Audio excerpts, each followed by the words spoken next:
Estamos começando mais um Tio Talk Podcast e hoje eu estou recebendo aqui o Júlio César, que é criador de conteúdo e empresário. Seja bem-vindo, Júlio. Obrigado, Amanda. É um prazer estar aqui com você. É uma honra poder compartilhar e vamos para cima para essa jornada de conhecimento. Com certeza. Eu sei que você hoje, atualmente você trabalha no Instituto Destiny. Mas o que você fazia antes? Conta um pouquinho pra gente. Eu passei, ao longo da minha carreira, 11 anos na área de call center, entre parte operacional, atendimento mesmo com o cliente, treinamento e gestão de equipe, né? Então, foram 11 longos anos, porque as pessoas que trabalhavam junto comigo falavam assim, cara, quem entra no call center não sai nunca mais. Só que assim, quando eu entendi que existe um tempo para tudo, né? Eclesiastes 3, existe um tempo para tudo debaixo dos céus. Quando eu entendi que a nossa transição de carreira, ela precisa conectar com o nosso propósito, eu percebi que aquela frase não fazia sentido, quem entra no call center não sai nunca mais. Então, eu fiquei até pelo menos 2020 nessa área. Depois disso, eu fiz uma transição muito grande para gerir uma empresa no ramo de profissionalização, na parte de profissional liberal, o cara que é cabeleireiro, barbeiro, na área da beleza. Então, fiquei praticamente um ano ali e foi justamente nesse período que eu me formei para empreender, né? Eu entendi o que era o empreendedorismo, como me comportar nesse meio, como que era ser uma cabeça de sardinha ao invés de rabo de tubarão, né? Então, eu percebi muito essa necessidade de empreender na vida e desde então eu decidi ir para cima disso, né? Fiquei um ano, fiz uma transição muito grande, porque você sair de um regime CLT é um desafio muito grande. Você tem uma segurança, né? Você tem uma falsa segurança, uma falsa estabilidade de que aquilo para você é uma necessidade que você não consegue abrir mão, mas quando eu mudei, me abriu portas para o empreendedorismo, eu entendi muita coisa, comecei a entender principalmente sobre comportamento, né? Como você se porta frente a empresários, diante de propostas, como você responde a propostas ou não, né? Então, apesar de eu ser gerente geral dessa escola, eu tinha essa responsabilidade de empreender dentro dela para fazer o negócio crescer, né? Então, esse era o maior desafio e hoje, né, atuo com a minha empresa diretamente para criação de conteúdo, escrita, enfim, hoje eu trabalho diretamente voltado para o meu propósito, que é o quê? Ajudar as pessoas a identificar a mensagem de Cristo naquilo que a gente faz, né? Transmitir uma mensagem de reino, fazer com que elas alcancem essa consciência da importância através do meu trabalho com a escrita e com a produção de conteúdo. Hoje, então, você faz uma gestão empresarial, a parte de desenvolvimento humano e a criação de conteúdo. Exato. Como que você atrela tudo isso? O que liga um no outro? Na verdade, todos eles estão conectados, né? Desde o meu trabalho hoje com a produção de conteúdo, que é uma prestação de serviço, até a execução daquilo que eu, por exemplo, as pessoas me procurando, Júlio, preciso de mentoria na área de desenvolvimento humano, preciso melhorar em tal área, preciso melhorar nisso e naquilo. Então, eu consigo cadenciar todas essas áreas. Então, eu tiro um tempo focado para conteúdo, eu tiro um tempo focado para atender as pessoas, eu tiro um outro tempo focado para comunicar a mensagem, faço o trabalho de evangelista na igreja. Então, nós temos um desafio muito grande aí nesse sentido. Sim. E como que você definiria assim, a gestão empresarial? O que é uma boa gestão empresarial? Uma boa gestão, na verdade, como eu sou um profissional que eu trabalho muito para mim, né? Eu ainda não tenho um grupo, uma equipe. Para mim, acho que se torna um pouco mais fácil pelo fato de eu não ter um time embaixo de mim, né? Então, eu não fico à frente de uma organização com 10, 15, 100 funcionários. Mas para mim, uma boa gestão, na verdade, o cara precisa entender de gente, não adianta. Você precisa conhecer pessoas, você precisa saber lidar com todo tipo de pessoa, porque a liderança, qual que é o desafio dela? Você tem um time, vamos falar que você tem um time de 10 pessoas. É muito mais fácil o teu time te conhecer do que você conhecer o teu time. Por quê? É você olhando para 10 e 10 olhando para 1. Sim. Então, a visão é totalmente diferente. E por isso você precisa ter essa sensibilidade de saber como lidar com cada um deles, entender, perceber qual que é a habilidade de cada um para encaixar ele na área certa. Além disso, você tem a parte burocrática administrativa, cuidar de faturamento, cuidar da parte de contrato, que é um grande desafio também, porque no período que eu trabalhei né, no ramo de profissionalização, eu aprendi muito sobre o que não fazer. Né? O que tipo de proposta recusar, que tipo de contrato não assinar. E isso me formou muito para hoje, as propostas que chegam até mim, eu conseguir saber isso é para eu fazer ou não é. Conecta com aquilo que eu quero falar, conecta com aquilo que eu acredito. Né? Então isso me ajuda a direcionar muito mais a carreira e a minha própria gestão dentro da empresa. E nesse momento que você decidiu, né? Vou para o ramo empresarial. Em algum momento você pensou assim, e agora? Teve medo? Pensou em desistir e voltar para o CLT? Várias vezes. Porque é um desafio, né? Você tem uma visão seguinte. Todo final de mês o teu salário está garantido ali. Não é? Quer você faça bem, quer você faça de qualquer jeito. Só que hoje eu entendi que a régua do mercado ela tá tão baixa que quem faz o que precisa ser feito se destaca. Né? Então, eu tinha essa percepção. Então, assim, se eu continuar fazendo o que eu estou fazendo na empresa que eu trabalho, tá muito bem. Eu cuidava na época na área de call center de uma filial na região de Barueri. Então, eu que geria tudo, fazia toda a parte tanto administrativa, operacional, cuidava de resultado. Então, para mim era fácil, porque eu estava fazendo o simples bem feito e o resultado estava vindo. Sim. Lembro que na época de pandemia, a gente saiu... A pandemia estourou em março. A gente saiu em abril nessa nova jornada desconhecida para como que a gente faz, porque a área de call center que eu trabalho era de cobrança. Então, como a gente sai de uma crise cobrando as pessoas, sendo que todo mundo agora está fazendo de tudo para sobreviver com o teu dinheiro. Né? Só que a gente tem que entregar resultado. Eu lembro que abril nós abrimos com um faturamento aí, X. No final de julho, nós batemos 4 vezes mais esse faturamento. Olha só. Né? Só que o que me fez fazer essa mudança? Quando eu apresentei o resultado de julho para a empresa, me falaram, você precisa melhorar porque o teu resultado não está bom. Só que eu comecei a calcular, falei, cara, a gente saiu em 4 meses para uma evolução de 4 vezes mais de faturamento. O que é bom?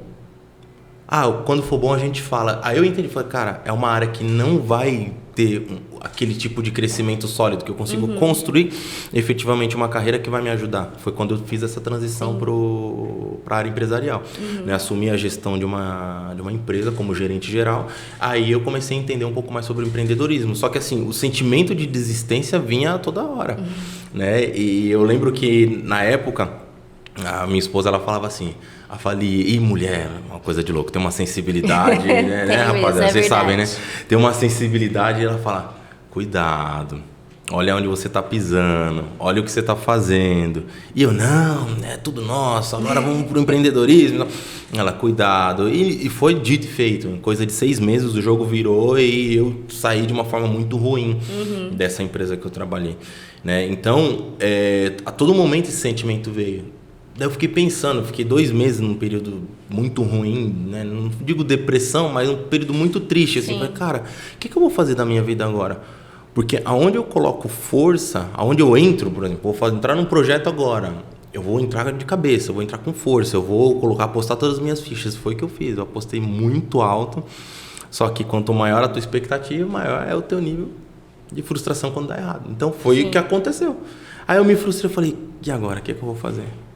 Né? E eu fiquei nesse meio tempo, foi quando apareceu a oportunidade de vamos para o conteúdo, para o digital, vamos ver o que o digital está fazendo. Aí eu comecei a ver algumas palestras de alguns especialistas, a galera falando, empresa hoje que não está na internet, nos próximos 10 anos vão deixar de existir. Vão viver um processo de subexistência, né? Vão ficar à mercê aí da sobra do que o mercado vai oferecer, porque quem está na internet hoje expande. Qualquer negócio que você coloca na internet sabendo como fazer, ele funciona. Hoje você acredita que exista algum nicho empresarial que não tem necessidade de estar na internet ou todos precisam estar? É que depende muito do que a pessoa quer e o nicho espera. Então, por exemplo, eu já vi muito médico falar assim, mas eu atendo paciente na clínica, eu não preciso estar na internet. Mas só que a internet, talvez ela não te traga cliente, mas ela potencializa uma outra visão de negócio. Então o cara ele é muito bom naquilo, o cara ele pode se tornar um professor daquilo através da internet. Então ele abre margem para ele criar dentro do nicho dele, que talvez para ele não tenha necessidade de estar na internet, uma outra frente de trabalho, uma outra frente de ganho, uma outra frente de ajuda. Porque a internet hoje, eu costumo falar que ela está aberta para todo mundo falar, mas só é ouvido quem tem autoridade. Sim. Só vai parar para ouvir a pessoa que tem autoridade, por isso que a gente precisa ter muito cuidado com esse terreno. Né? Mas não existe hoje um nicho que o cara fala, não tem necessidade. Pode acontecer? Pode existir, mas na minha visão, a empresa hoje que não está na internet, ela está tendendo a decair. E qual seria, assim, os primeiros passos para um empresário entrar nesse meio digital? O primeiro passo é ele criar um conteúdo que ele consiga ter autoridade, né? Como eu falei, todo mundo fala, mas só é ouvido quem realmente tem essa autoridade, quem consegue transmitir essa mensagem com clareza, fazer com que as pessoas entendam o que ele quer falar, né? Porque uma coisa que eu aprendi, que nós, como seres humanos que queremos comunicar, você que é uma comunicadora, eu que sou comunicador, nós que temos essa frente, nós temos que entender o que o meu público quer. A gente tem que entender o que o público precisa, porque se a gente não atender a necessidade, não adianta. A gente vai viver à margem de falar qualquer coisa, vai se tornar repetitivo, vai se tornar uma pessoa que só está fazendo por fazer, né? E não existe isso. Em todas as nossas ações, seja na empresa, dentro de casa, aonde a gente passar no nosso ministério, precisam ser direcionadas para um propósito, precisa ser intencional. A gente não pode trabalhar sem intenção. Né? E hoje, né, além dessa questão das empresas enxergarem essa urgência para o mundo digital, outros conceitos vieram também com a pandemia, né? Sim. Inclusive a questão do home office. Como que você enxerga essa questão do home office? É positivo, não é? Tanto para o gestor quanto para o funcionário? Nos últimos 6 meses, na verdade, os primeiros 6 meses de pandemia, 46% das empresas migraram para o home office. E existe um benefício, porque falar de custo-benefício para a empresa, isso é fantástico. Né? Então, eu vi empresas que fecharam galpões, tinha um time administrativo muito grande, colocou todo mundo em casa, pagou um plano de internet para o cara, entregou material de trabalho para ele trabalhar de casa. E o que aconteceu com o faturamento dele? Subiu, porque ele reduziu o custo e automaticamente ele trouxe mais conforto para o funcionário, ele trouxe um pouco mais de comodidade, ele não precisa se movimentar, ele ganha tempo. Né? Então eu já passei, por exemplo, quando eu trabalhava no ramo de call center, eu já passei 2 horas dentro do transporte público para chegar na empresa. Então era um desafio. Então isso trouxe mais comodidade e mais conforto. Em contrapartida, é muito mais difícil você falar para o teu sofá que agora ali é um escritório. Né? Então é muito mais difícil. Tem gente que, por exemplo, que monta um escritório no quarto, não tem tanto espaço em casa, monta um escritório lá e a pessoa trabalha de pijama. A produtividade não é a mesma. Exato, não é, porque interfere. Você está 20 anos morando na mesma casa, daí de repente você tem que falar para o teu sofá, agora, a partir de agora você é meu lugar de trabalho. Não dá. Em casa eu tenho o canto do rei em casa, o sofá. Eu falo para minha esposa, eu chego, eu tenho que sentar lá naquele cantinho do sofá. Como é que eu vou sentar no home office e falar, agora o canto do rei é um lugar de trabalho? É um desafio muito grande. Eu, particularmente, eu produzo muito mais fora do que dentro de casa. Isso é natural, é meu isso.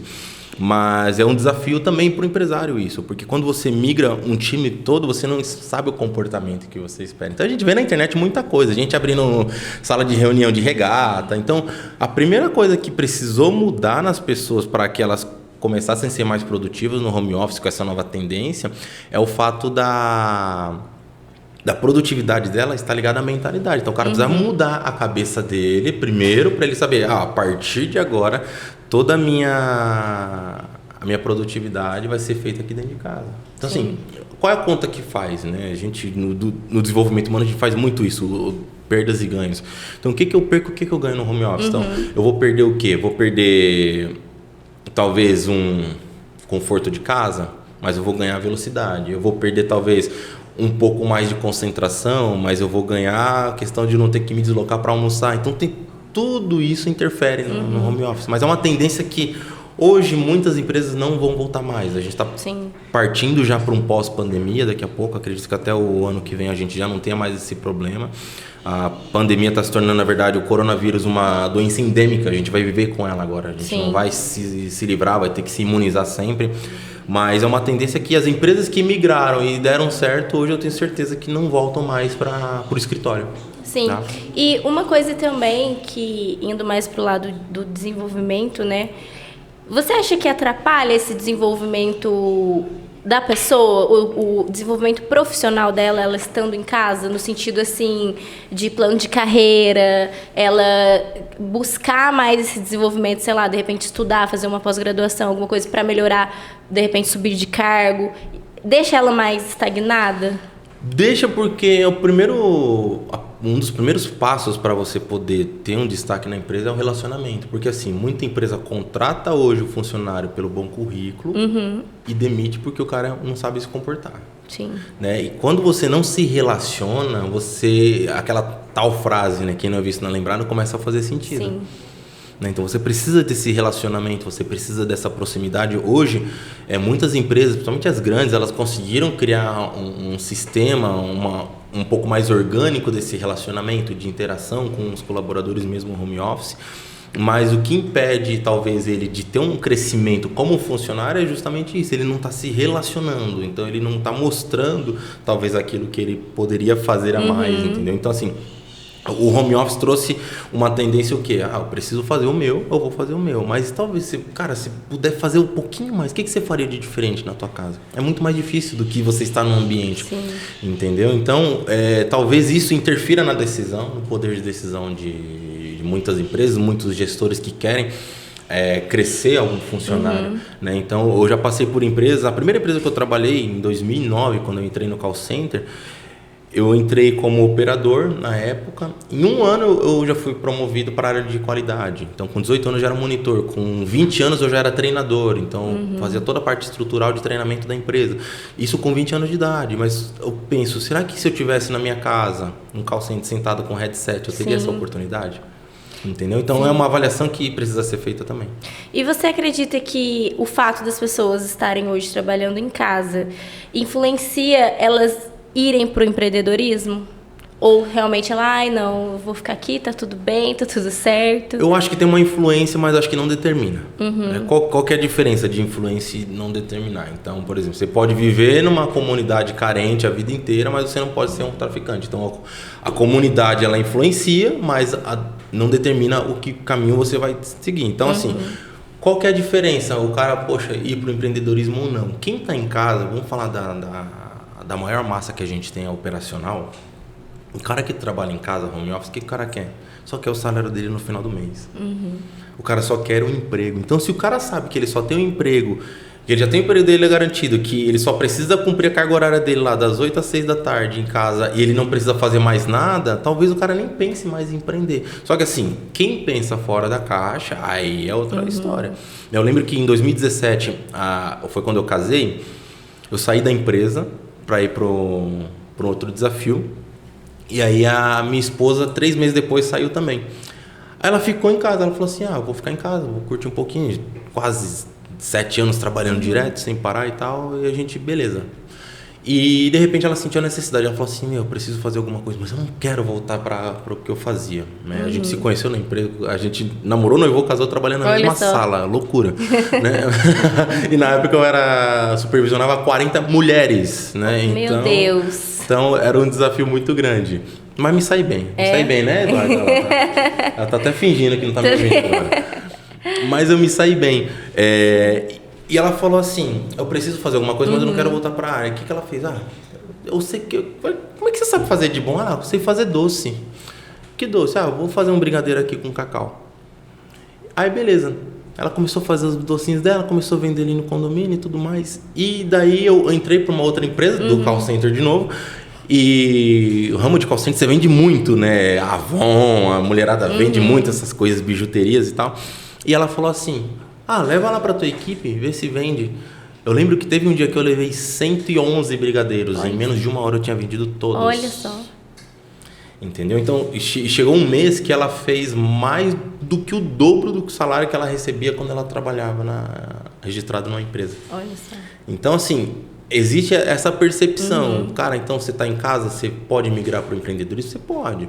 Né? Tem muita gente, só que o cara fica muito mais inseguro de fazer. Quem tem um registro mais fixo, o cara que é mais operacional, ele fica muito inseguro de fazer. Porque assim, a empresa já está em recesso, o período de pandemia. Se eu pedir minha conta para empreender, é um risco que eu corro. É a conta que a galera faz, é natural. Só que quando você sabe que o que você faz é muito bom, foi no caso dela, ela fez brigadeiro porque ela não era nem porque, poxa, entrava uma grana em casa, mas ela gostava de fazer. Aí ela falou, poxa, eu vou focar nisso.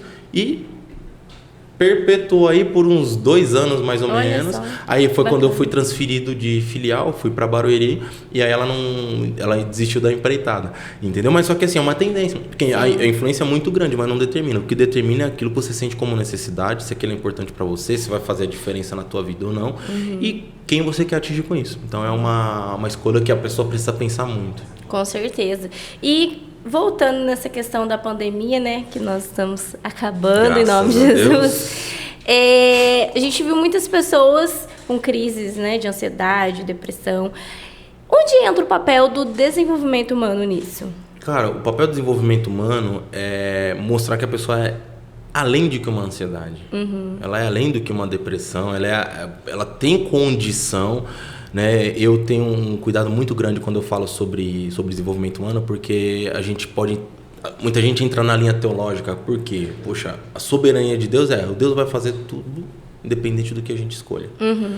Só que as pessoas não podem esquecer que cada um tem a responsabilidade por suas decisões. Sim. Então, assim, eu acredito que quando a pessoa ela entra num estado de ansiedade, foi o que aconteceu comigo no começo do ano passado. Eu saí da empresa e tal, eu fiquei meio que desesperado. A minha esposa até conta uma história que ela fala assim, quando você foi tomar banho, você fechou a porta, eu coloquei a mão e comecei a orar para que Deus abençoasse. No dia seguinte eu recebi uma proposta. Olha só. Entendeu? Então, assim, existe sim uma mão de Deus nesse processo. Então, acho que o primeiro passo para a pessoa conseguir sair dessa é se conectar com Deus. Não existe outra forma da gente ter paz. Você precisa ter Deus, você precisa aprender a perdoar, você precisa aprender a lidar com a dificuldade, porque isso sempre vai acontecer. Eu costumo falar que a nossa vida ela é feita de mudanças, de transições, e mudança ela é a grande constante da vida, ela nunca vai deixar de existir. Sim. Mudar é inevitável. Há 2 anos atrás, talvez você estava fazendo alguma coisa, você está fazendo outra. Sim. E naturalmente, isso faz parte do processo da vida. Então, a gente precisa aprender que isso é uma fase, é um processo que vai passar, pode ser doloroso, ele pode ser muito mais desgastante do que era antigamente, só que a gente está numa pandemia. Né? Então, a influência da pandemia hoje afetou não somente as pessoas emocionalmente, mas muito o divórcio. O marido Sim. descobriu que tinha uma esposa depois de 15 anos casado. É verdade. Né? O cara olhava pro trabalho como escape e voltava, dormia e não se relacionava. Quando descobriu que tinha esposa e filhos, cara, nossa, é isso que é família? Entende? E isso agravou também. Poxa, o divórcio agrava o quê? Depressão. Mulher que tem muito mais essa parte de sentimento, afeta muito mais. O homem, às vezes, não no momento, mas no longo prazo, isso prejudica de uma forma drástica também. Então, a pandemia ela potencializou realmente aquilo que a gente queria externar. Isso é natural, Sim. entendeu? Então, quanto maior a crise, maior a gente manifesta, mais a gente manifesta aquilo que está dentro da gente. Então, o que você vai fazer? Você vai para cima? Você não vai? Você vai abaixar a bola? Você não vai? E o desenvolvimento humano, ele tem o papel de quê? De mostrar para as pessoas que existe uma saída, sim. Existe uma saída. Então, o primeiro papel da pessoa é entender que ela precisa se conectar com Deus. Segundo, que tipo de habilidade você tem que você pode levar para frente, você pode Sim. ajudar alguém. A minha esposa, eu gosto de falar muito isso. Vocês falam para não chorar, toda vez que eu conto essa história, eu começo a chorar. Eu gosto de falar muito isso, que é o seguinte, ela entrou num processo, ela estava no começo da depressão em 2019, se não me engano. Foi no começo de 2019. E o meu pastor chegou pra gente e falou assim, eu quero que vocês cuidem da recepção da igreja. E ela estava num momento muito ruim. Ela falou assim, nossa, amor, eu vejo você pregando na igreja, eu vejo você tocando com a banda. E eu não me sinto parte, porque eu não me sinto uma pessoa apta para uma habilidade. Eu não sei qual habilidade eu tenho para poder ajudar as pessoas. Ela falou para mim. Eu falei, vamos orar, vamos entender. E nessa semana o pastor falou isso pra gente. Falou, quero que vocês cuidem da recepção da igreja, só recebam. Eu lembro que teve um dia, foi na primeira vez que a gente foi num domingo à noite para a igreja, e a nossa igreja ela era em cima de um salão, e tinha uma senhora de bengala. A senhora subiu a igreja de bengala, eu estava em cima do altar tocando teclado, e eu olhando ela recebendo as pessoas. Na hora que essa senhora subiu, essa senhora deu um abraço tão forte nela que na hora Deus testificou no meu coração. É muito de Deus, sabe? Você perceber isso. Sim. Deus testificou, ela está sendo curada agora da depressão. Olha só. Através de um abraço. Então, a conexão com Deus, ela tem uma influência muito grande nesse tratamento que a gente precisa internamente. Claro, a gente não anula o trabalho do psicólogo, a gente não anula o trabalho do terapeuta, do psiquiatra, de quem for. Mas quando a gente se aproxima de Deus, a gente facilita muito mais esse processo de paz interior, né? E aí vem o nosso trabalho como desenvolvimento, que é mostrar para a pessoa, então, no que você é bom? Você é bom nisso, então começa a ajudar alguém. Porque no pior dia da minha esposa, ela estava amando as pessoas. E quando ela amou, Deus curou. Então, o que você pode fazer para ajudar alguém no teu pior dia? Sim. Ou a gente só está escondido atrás da trincheira da vaidade, da tristeza e olhando ali que não tem mais saída. Se Cristo passou por que passou, encontrou a saída para nos ajudar, cara, então existe saída para tudo. Então, aonde a gente se encaixa nisso? O desenvolvimento humano está justamente atrelado a isso. Eu gosto muito de falar da espiritualidade no processo de desenvolvimento, porque sem Deus a gente não consegue. Sim. Vai chegar momento da vida que sem Deus você não alcança aquilo que você precisa, né? Não o que você quer, porque Deus não atende pela nossa necessidade, mas por aquilo que você precisa. Então, como que a gente consegue desvendar isso? Ajudando o outro. Trazendo um equilíbrio também, né? Porque senão a gente acaba... Se você fala que não existe o tratamento de Deus nisso, eu acredito muito nisso. Sim. Fala que não existe o tratamento de Deus nisso, a gente anula aquilo que Ele pode fazer e eleva o nosso nível de ego. E isso é um terreno muito perigoso para quem quer crescer na vida. Porque quando você eleva o teu nível de ego, você automaticamente passa por cima de muitos princípios que a Bíblia nos diz. É verdade. Entendeu? E a questão do relacionamento também, né, Júlio? A pessoa, quando ela entra ali numa crise de identidade, a tendência ela é se afastar de pessoas. Quando, na verdade, o que vai curá-las é realmente o relacionamento. Exato. Né? E o relacionamento é um outro terreno perigoso, porque você vai para uma igreja hoje, muitas pessoas falam que a pessoa que tem depressão está com um demônio. A pessoa tem um negócio estando dentro dela e tal. Não é isso. Às vezes a pessoa só precisa ser amada. Sim. Às vezes a pessoa só precisa ser cuidada, ser olhada diferente, receber um oi, receber uma palavra que vai confortar. Falar, conta comigo. Isso liberta e as pessoas não têm noção disso. Então, quando você se relaciona com as pessoas certas, você acha qual é o teu campo de relacionamento, aí você consegue direcionar muito mais ainda esse processo de transformação dentro. Com certeza. E esse, então, é o papel do desenvolvimento humano, né? Então, dentro das empresas agora, eu sei que existem departamentos de desenvolvimento humano dentro da empresa. Até que ponto esses departamentos podem chegar que não afete a vida pessoal da pessoa? Eu costumo falar que é muito difícil você não dizer que a tua vida profissional faça parte da tua vida pessoal. Entendeu? Por quê?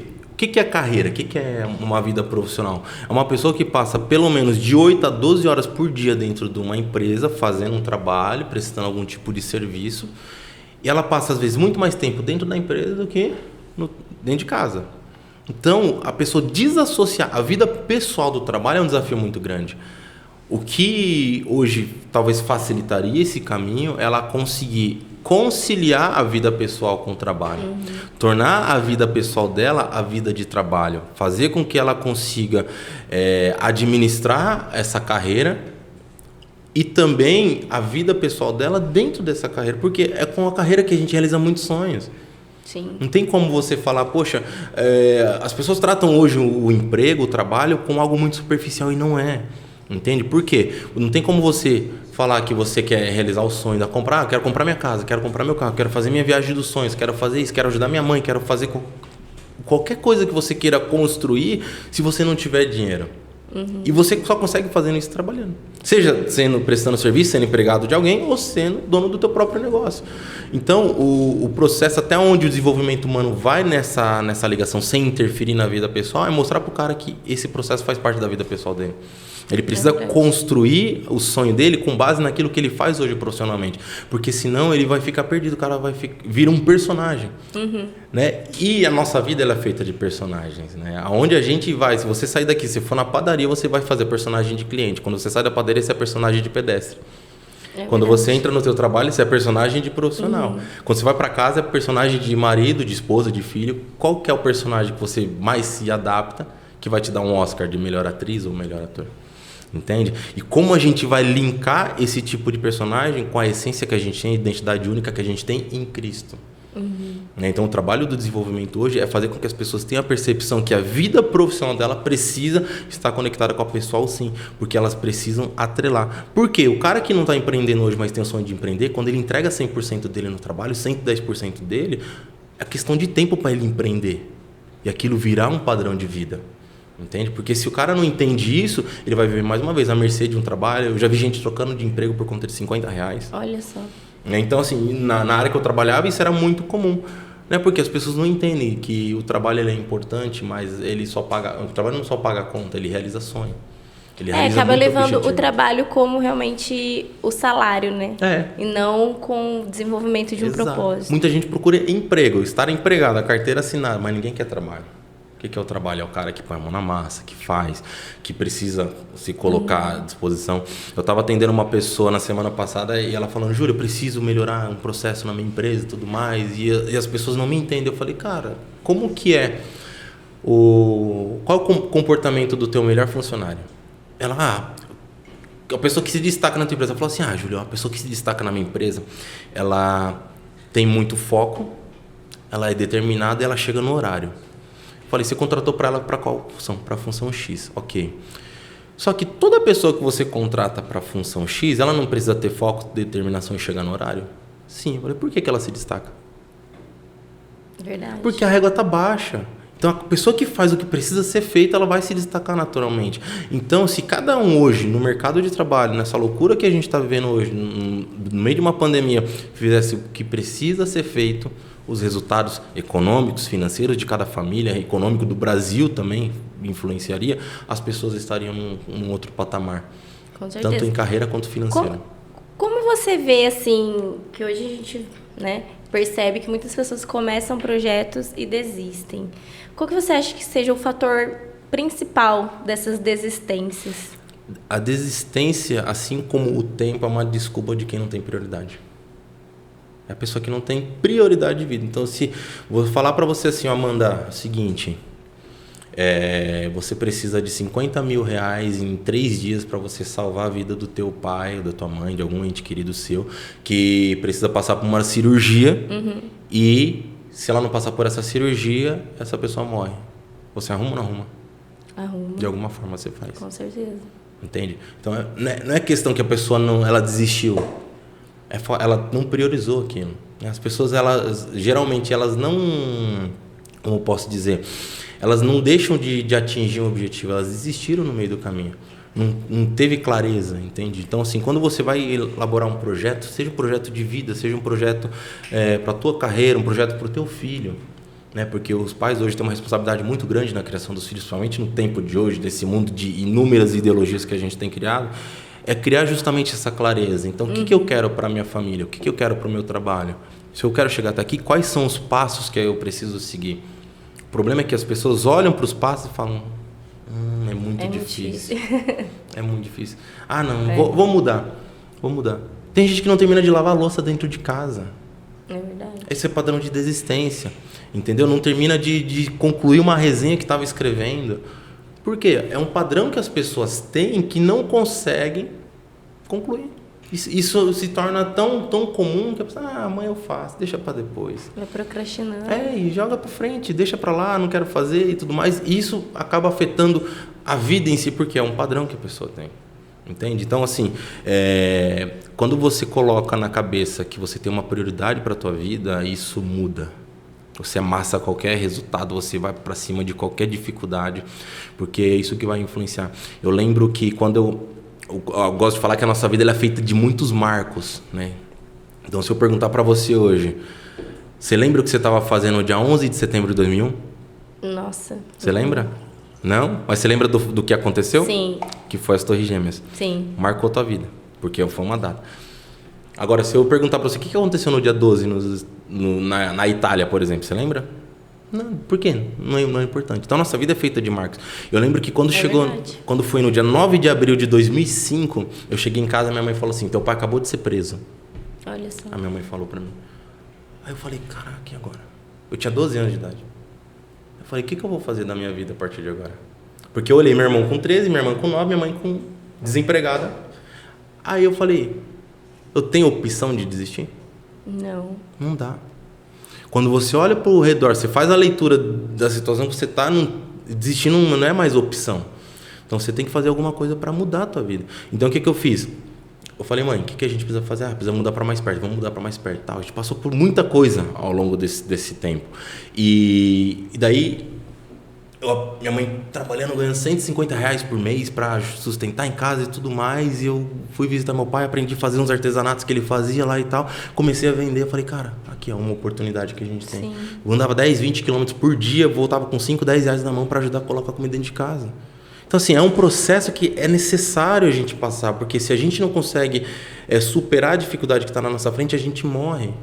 Morre sem construir um legado. Então, a importância do legado para a nossa vida ela é muito importante. Ela tem um impacto muito grande, porque as pessoas vão transmitir isso. Não para que o meu nome seja lembrado, mas para que Deus seja glorificado através daquilo que Ele está fazendo na nossa vida. Só que muita coisa a gente precisa fazer. E eu vejo que o que a gente precisa entender também não deixar só para a hora da dificuldade, né? Como você falou. Exato. Que a tendência é fazer porque tem que fazer pela dificuldade. Exato. Mas o certo seria fazer porque tem que fazer, porque você sabe onde você quer chegar. Né? Um dia eu ouvi uma frase que ela diz assim, trabalhe esperando o melhor, mas se prepare para o pior. Então, o processo de preparação que a gente tem que ter para a vida, ele é muito forte, ele é muito intenso. Enquanto a gente levar a vida, igual o Zeca Pagodinho diz, né? Deixa a vida me levar. Não sei, pode falar o nome do Zeca Pagodinho? Deixa a vida me levar. Quando a gente estiver levando essa vida, a gente vai viver a margem da reclamação, da frustração. Imagina se eu tivesse parado com 12 anos de idade. Aí entra aquela questão que eu falei para você no começo. Muita coisa influencia, mas não determina. Sim. Pela influência do que aconteceu com meu pai, eu tinha total condição de ir para o mesmo caminho. Sim. Porém, não determinou. Eu falei, não, eu preciso fazer diferente. Entendeu? Então, muita coisa está na nossa mão, muita decisão. E isso se torna muitas desculpas, né? A gente vê pessoas falando, não consegui, não atingi, porque minha família era assim, porque eu nasci num lugar que era desse jeito, Sim. né? Em setembro, o Hilbert veio para cá, ele ficou um tempo em casa, a gente foi para um evento, e eu falei, a gente estava na Marginal Tietê, eu dirigindo, eu falei, cara, eu vi a galera carregando, vendendo água e tudo mais, eu falei, cara, enquanto tiver gente fazendo isso aqui, eu não acredito que existe vítima da sociedade. Sim. Não existe. Porque só quem passou por um processo difícil, e processo assim que você olha e fala, é desesperador. Eu morei com a minha mãe e meus irmãos numa casa de 15 metros quadrados de madeira que no calor só tinha mosquito e na chuva pingava dentro. Eu preferia que pingava dentro que refrescava pelo menos. Entendeu? Sim. Mas a gente passou por quanto eu entendi que eu consegui superar esse desafio, eu não acredito em pessoas que falam, eu fui vítima da sociedade. Não existe isso, cara. Você não quer fazer. É mais fácil outro caminho. Só que outro caminho só leva para 2 lugares. Ou é prisão, ou é morte. E você vai viver, né, nesse ciclo. Sim. Agora, quando você entende que você precisa mudar o teu caminho, transicionar a tua vida para viver um padrão que não é de desistência, aí o negócio começa a fazer sentido. Aí você começa a descobrir. Pra você ter noção, esse processo foi tão importante para mim que eu descobri meu ministério dentro da cadeia, visitando meu pai. Com 15 anos de idade, foi a primeira vez que eu preguei na minha vida. Olha só. Eu lembro até hoje, foi Jeremias 33:3. Clama a mim e responder-te. Foi esse texto que eu li. E foi ali que Deus mostrou qual era o meu ministério, mas eu só fui entender isso 10 anos depois, com 25 anos de idade. Olha só. Mas Deus já tinha me falado, é isso que você vai fazer.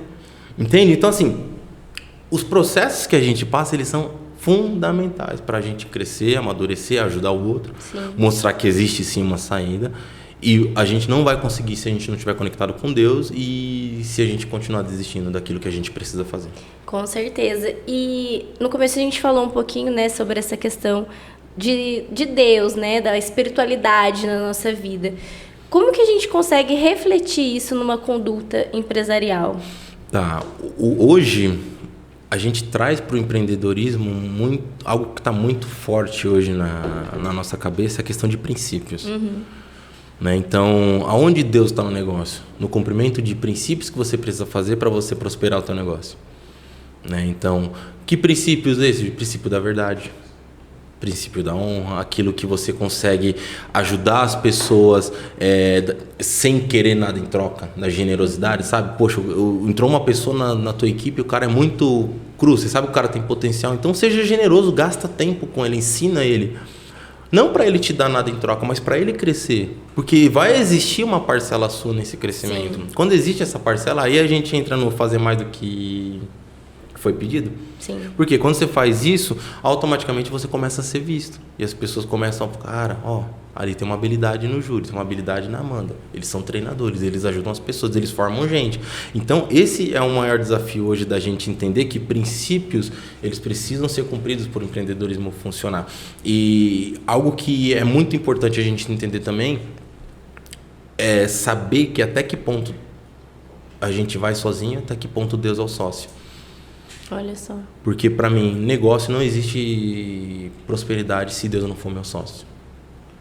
Não adianta. Eu lembro quando eu recebi uma proposta no passado, eu entrei para um negócio e 3 dias depois veio uma proposta 3 vezes maior. Olha. Aí eu falei, e agora? Eu vou, não vou. A minha esposa, tá na tua mão. Eu falei, eu não vou. Ela, tá bom. Falei, aí ela falou, daí quando eu respondo através da esposa, falou assim pra mim, agora eu tenho certeza que você tá vivendo o teu propósito. Olha aí. Porque eu recusei uma proposta financeira para viver aquilo que eu tinha que viver. Sim. Sabe? E então, assim, é uma decisão que a gente precisa ter, só que a gente não consegue tomar sem saber qual é o que Deus quer. O que Deus quer que a gente faça? Qual é a visão de Deus para isso? Por que isso chegou? Para testar nossa integridade? Será que eu ia me quebrar lá na frente? Então, muitos nãos que a gente ouve de Deus é para blindar a gente. Sim. É para a gente não tomar lá na frente. E quando a gente obedece, aí, futuramente, talvez não agora, mas futuramente faz sentido. E a obediência é um princípio, até para os negócios. Então, eu costumo falar que a obediência, existem 2 tipos. A coerente e a incoerente. Qual que é a diferença? A obediência incoerente é aquela que você obedece com medo do castigo. Eu já fui muito danado quando era criança, então minha mãe falava assim, não sobe na geladeira senão você vai apanhar. Eu subi, derrubei, caiu, quebrei o pudim que eu queria comer e tal. E, então assim, quando eu aprendi essa lição, eu falei assim, eu não vou subir mais na geladeira porque senão minha mãe vai me bater. Isso é uma obediência incoerente. Qual que é a diferença da coerente, Júlio? Porque a obediência coerente faz a gente cumprir o princípio. Porque o fruto da obediência não é a ausência de castigo, mas o cumprimento desse princípio. Olha só. Porque por ele a gente é transformado em Deus. Entende? Então, o negócio também funciona da mesma forma. O mundo dos negócios também é do mesmo jeito. Eu não estou fazendo porque eu quero ser para Deus não me castigar. Eu estou fazendo porque quando eu faço isso, eu alcanço o favor de Deus, porque é um princípio bíblico. A gente precisa entender essa mentalidade. E é isso que faz a gente conciliar a espiritualidade com os negócios e a gente conseguir caminhar na direção que precisa. Com certeza. E nós falamos também sobre a questão do digital, né? Você comentou que teve um momento que você falou assim, nossa, preciso aprender sobre isso. Qual que foi o seu maior desafio nessa entrada no mundo digital? É que assim, quando você entra... O mercado digital ele tem muitas áreas, né? Ele é um nicho muito subnichado. Então, ele tem muitas frentes, muitas pontas. Então, assim, eu percebi que eu não posso abraçar tudo.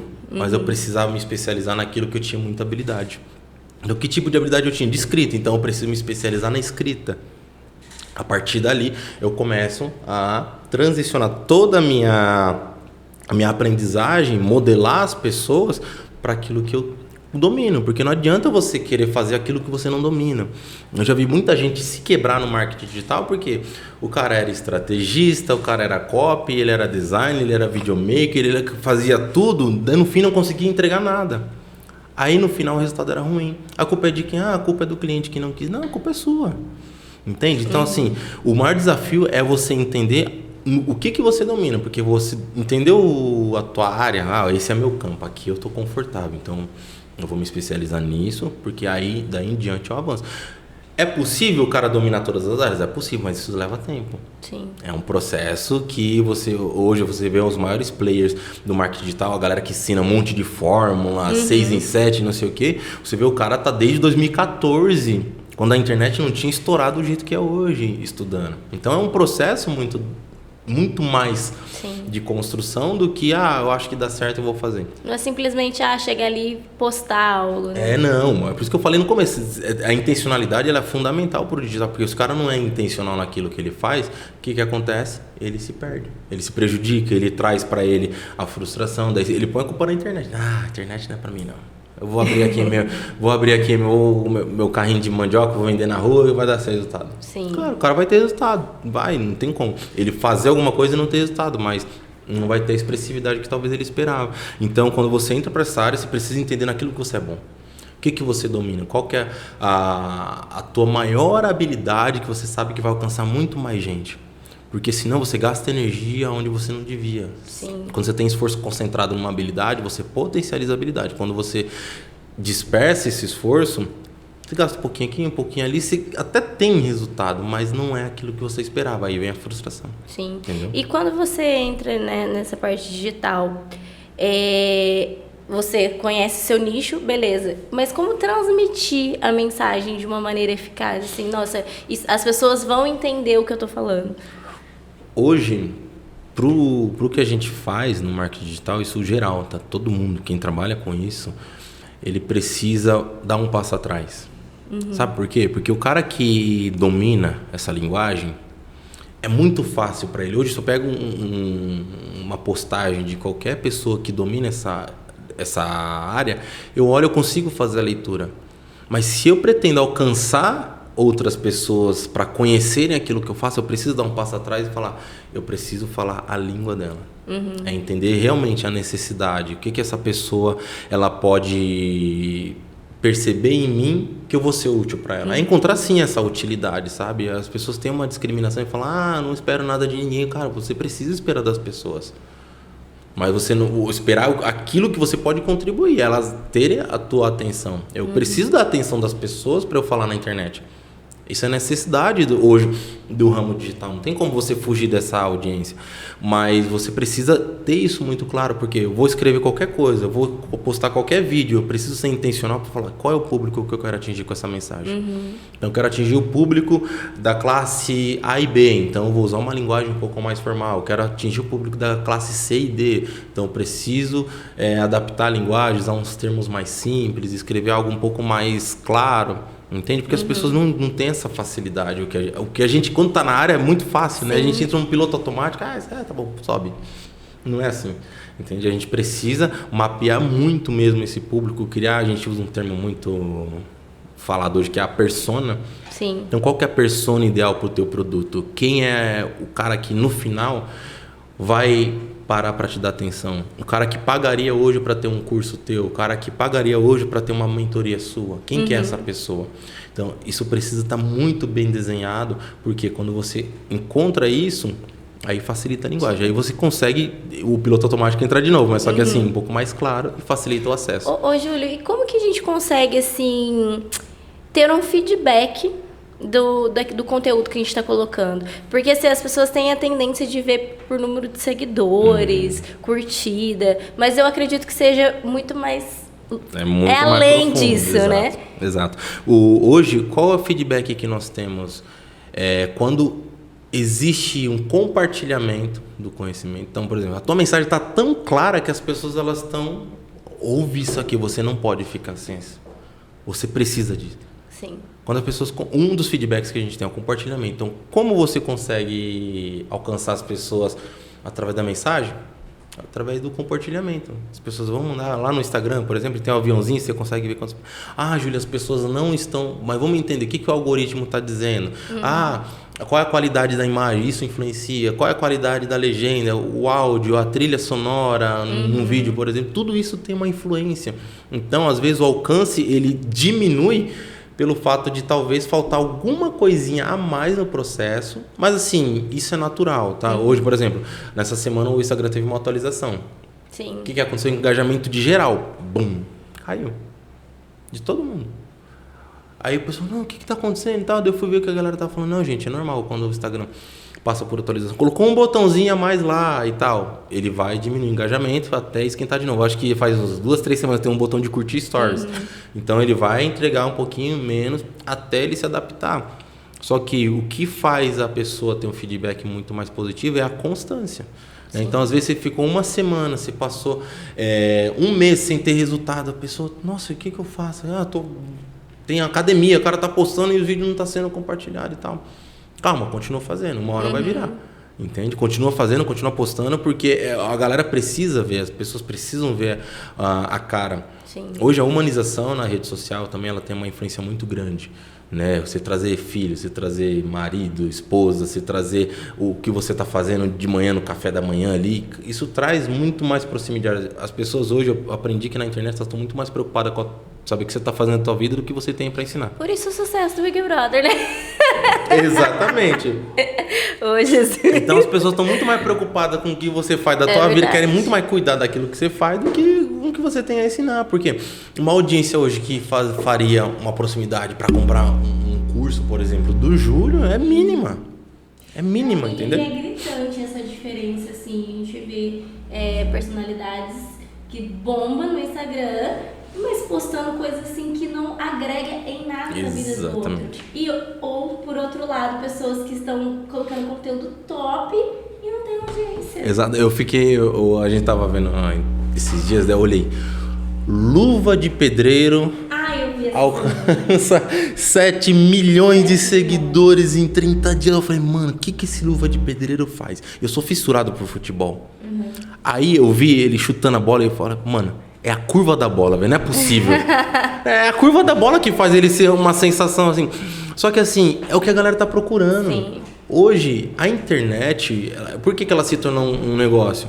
Porque o cara que produz entretenimento, ele tem mais resultado que quem produz talvez um conteúdo sobre finanças. Sim. Do que quem produz um conteúdo sobre um curso de culinária. Quando, não sei se você lembra até quando teve aquela musiquinha do povo dançando assim, aquilo lá bombou, eu falei assim, gente, não é possível. Gente, a música do Carpinteiro, que é aquilo, gente? Eu fazia em casa, a minha esposa pegava o celular e falava, não, você vai pro TikTok, eu falei, não vou. Entendeu? Mas assim, é o entretenimento. A galera às vezes. Só que assim, existe um caminho muito perigoso nisso, que as pessoas falam, o mundo tá tão difícil, a gente precisa se divertir. Até que ponto essa diversão é para você relaxar ou para você fugir de um problema? Entende? Então por isso que eu insisto que conteúdo que você posta, que traz engajamento, por mais que ele demore, que é um ensinamento, ele valida muito mais você do que o entretenimento. Imagina eu postando um TikTok lá não faz sentido. Sim. Entendeu? A minha esposa falou, não, para de postar conteúdo, começa a dançar no TikTok que você vai bombar. Eu falei, não vou, nem a pau. Mas assim, é o que as pessoas estão procurando, as pessoas estão muito mais preocupadas. Quando você chega com algo revolucionário que resolve a dor das pessoas, aí sim, aí você fala, alcancei aquilo que eu esperava. Então isso é essencial. E até, para quem cria conteúdo de valor, a pessoa, eu acredito que fica até meio assim, né? Puxa vida, né? Trabalho pra caramba pra fazer um roteiro, pra criar aquela arte, pra fazer aquilo. E aí você vê uma dancinha bomba. Ela fala predeiro e bomba. Você entende? Nada contra a pessoa, porque é o trabalho dele. O cara tá bombando hoje. Mas assim, o nível de procura, o que as pessoas estão procurando na internet hoje é assustador. Entendeu? É muito E estranho. muito desses não tinha nem a intenção, né? Porque, por exemplo, esse cara aí, eu acho que o Cristiano Ronaldo compartilhou e aí o cara estourou. Ele tirou foto com o Neymar ontem. O Neymar postou, conheci hoje o Luva de Pedreiro. Então eu falei, caraca, meu, que loucura. Gente, Daí eu sou fissurado muito por doido. futebol. Eu fico olhando, eu falei, meu, cara, joga muito bem. O Vasco tinha que contratar esse jogador. Sim. Mas assim, as pessoas estão preocupadas muito mais em cuidar da tua vida hoje na internet do que saber o que você pode agregar de valor nela. Só que assim, quando o teu conteúdo curador de alguém, aí você começa a fazer sentido. Aí que tá o propósito. Porque o propósito às vezes não tá no entretenimento, tá em ajudar as pessoas. Sim. Tá em você levar uma mensagem, tá em você treinar alguém, tá em você fazer com que as pessoas se levantem do estado que ela tá para poder dar uma potencializada no resultado dela. Porque assim, qualquer movimento que você faz hoje no desenvolvimento humano, qualquer mínimo esforço que você faz dá resultado. Sim. Entende? Você postou uma foto, a pessoa compartilhou e falou, alcancei uma vida. É verdade. Entende? Você escreveu, ou você colocou uma foto, você escreveu uma legenda gigante, lá no final você colocou, faz sentido, a pessoa faz todo sentido. Fala, ela leu tudo, cara, eu alcancei alguém.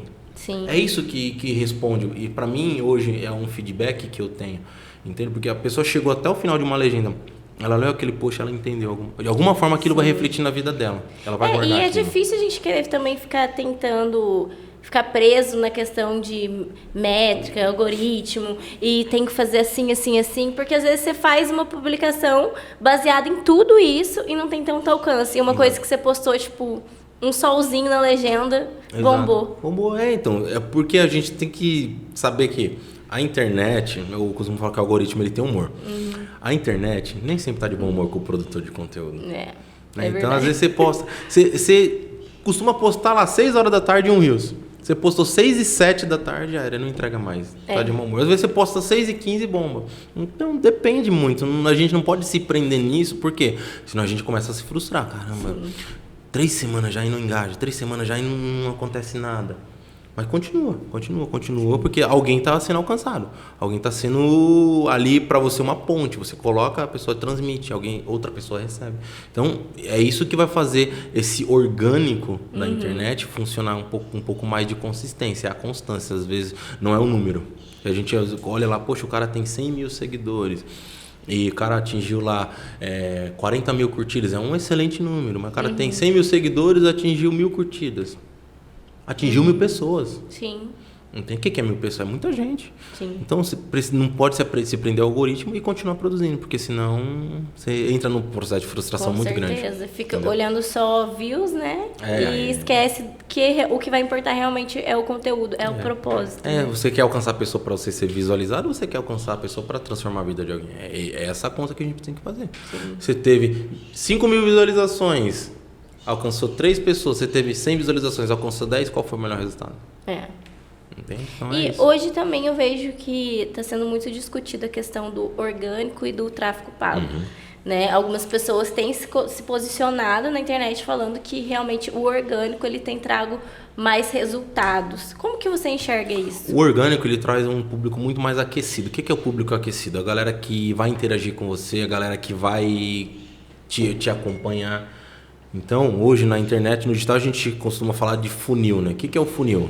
É o cara que entra aqui na boca do funil, o cara entra no teu conteúdo, ele vai olhar a tua postagem, vai olhar o teu vídeo, ali é a porta de entrada. Ele entrou no teu Instagram ali, ele viu o teu painel, como que você tá posicionado, ele vai falar, cara, deixa eu ver o que ela tá falando. Pum, ele clica no vídeo.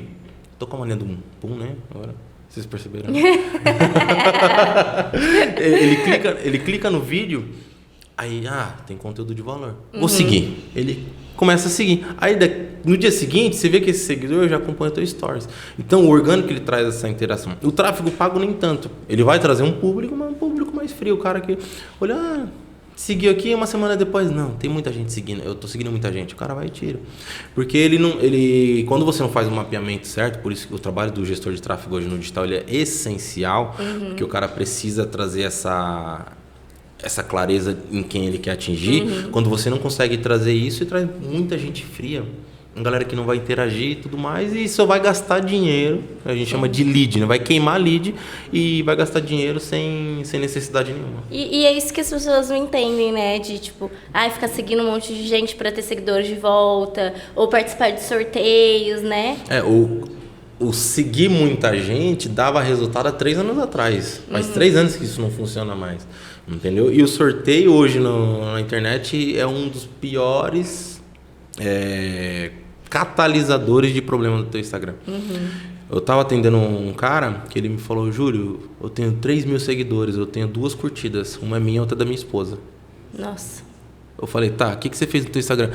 Cara, na semana retrasada, eu participei, eu paguei lá pra entrar num sorteio pra ser seguido. Falei, tá, exclui teu Instagram. Ele, como assim? Tem um monte de postagem. Falei, cara, ninguém vai interagir com você. O Instagram entendeu isso já.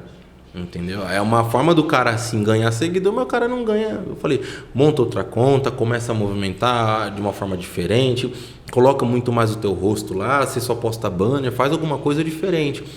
Mas não adianta mais você querer forçar, porque você participou do sorteio, o sorteio queima o Instagram. Ele funcionava também há 3 anos atrás, a galera entrava, interagia e tudo mais. Hoje não mais, não adianta, não resolve o problema. É porque fica ali seguidores que realmente não interagem, né? Pra você ter noção, eu já vi sorteio.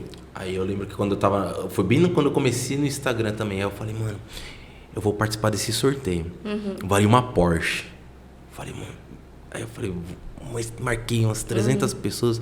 A minha esposa marcamos um monte de gente e tal. Funcionou? Funcionou. O cara bateu 1 milhão de seguidores. Hoje não funciona mais. Ele sorteou a porta? Sorteou. O cara foi lá buscar e tudo mais. Aconteceu, o negócio deu certo.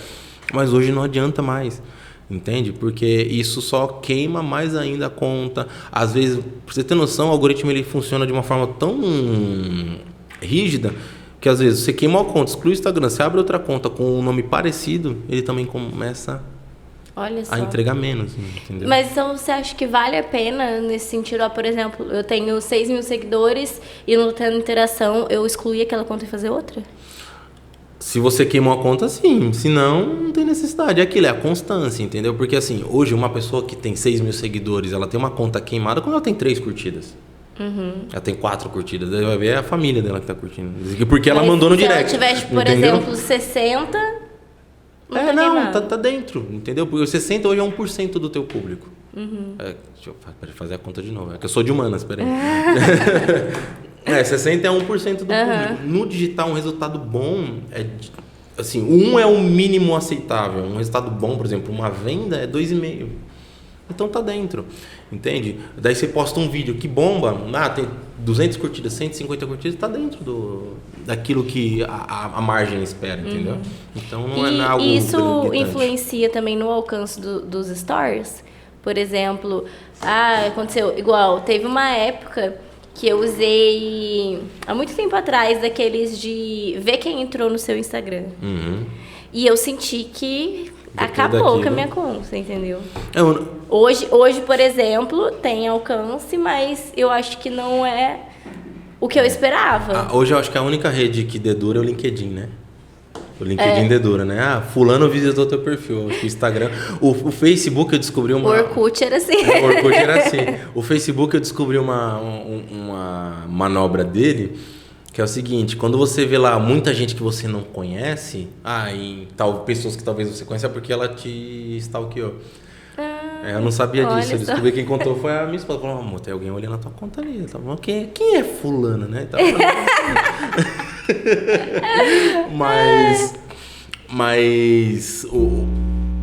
Isso tem influência, mas como não tem hoje, o teu alcance ele não tá ruim, ele tá dentro do mínimo aceitável, eu acho que é a constância mesmo que vai fazer esse engajamento, é a questão de produzir mais conteúdo, ser mais insistente naquilo que você quer transmitir, porque é o que vai dar engajamento para você. Com certeza. Júlio, caminhando aqui pro final do nosso bate-papo, tá tão gostoso, né? Hoje você pode dizer, vivo o meu propósito, vivo aquilo que realmente arde meu coração para fazer, não é um peso no meu trabalho, mas é assim, realmente um propósito. Sim, hoje eu posso dizer e eu entendo que um dos maiores desafios quando a gente fala de propósito é a gente entender que nós precisamos estar em constante aprendizado.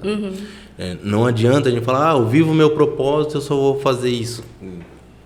Às vezes tem propósito que não paga a conta. Sim.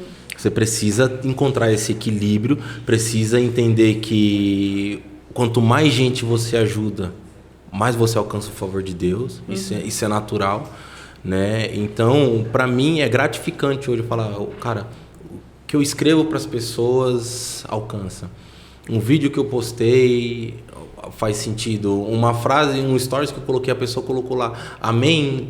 Cara, isso para mim responde, sabe? Agora eu estou em um processo que eu preciso potencializar mais ainda essas ferramentas, essas habilidades, atingir mais gente, me conectar com mais pessoas, porque hoje uma das maiores ferramentas de potencialização de propósito é a conexão. Sim. Só que conexão estratégica, aquela que Deus quer que você faça. Que às vezes a pessoa está atrás de muita gente que não tem nada a ver com aquilo que ela precisa fazer.